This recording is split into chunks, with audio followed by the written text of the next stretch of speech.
Hey everybody, John Hines here from the Monkey Bar Gym, and today I want to show you one movement. A lot of yogis do it and a lot of people all over the world do it, but it's a real subtle way to really open up the chest. And this movement here helps people if you have this roundness to your shoulder, which I think about 90% of all Americans have this, where the shoulders internally rotate, the chest drops, forward head. And so I brought in a couple of our members here. Pete's got some of that going on, Noel's got some of that going on.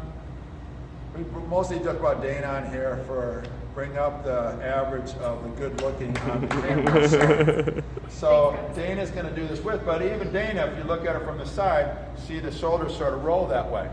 So all three people, all four of us actually have that.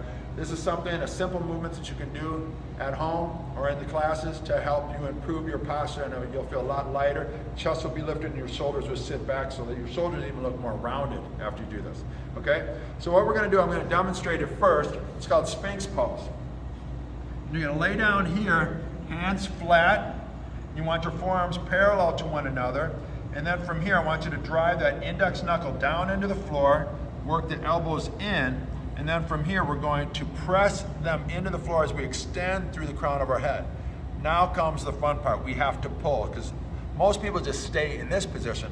But what I want you to do is I want you to pull. See, I'm literally almost sliding my hands back. This is key. Watch what happens with my chest and my shoulders. As I pull, I'm pushing my chest forward and I'm pulling my shoulders back as I extend through the crown.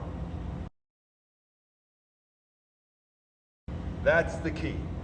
And not what we're going to do now is because what that does, it sets the shoulders back because we want our shoulder blades to sit back, but also then working the elbows in helps external rotation at the shoulders, which helps the shoulders, we're so internally rotated, externally rotating them helps bring them more balance.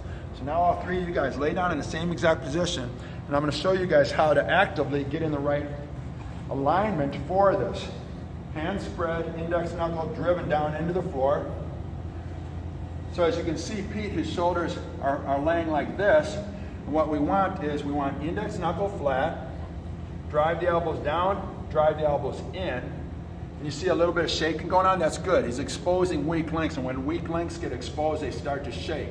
Now I want him to lift from here and from here as he brings his chest towards the front and pulls the shoulder blades back. That's what we want. So pull back with your elbows. Think elbows towards hips. Look at Dana. You got flatness here. Now I want shoulder blades back, back, back. Good, Dana. Good. Lift through the crown. Think of pulling the elbows back, working the elbows in. Noel, similar to Pete, you got that slant forward like that. I want extension through the crown of his head, and I want him to broaden his shoulders like that while keeping that index knuckle down. So for him, this is a big time challenge, but we work elbows back, work elbows in. And again, like Pete, you see a little shaking going on. It's fine. Pull the shoulder blades back, pull them back, extend through the crown of the head. Hold this for about 30-45 seconds, and when you're done, stand up.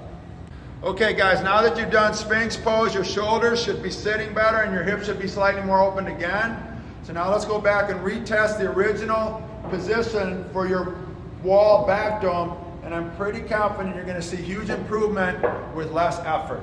That's the goal. Hope you guys like this.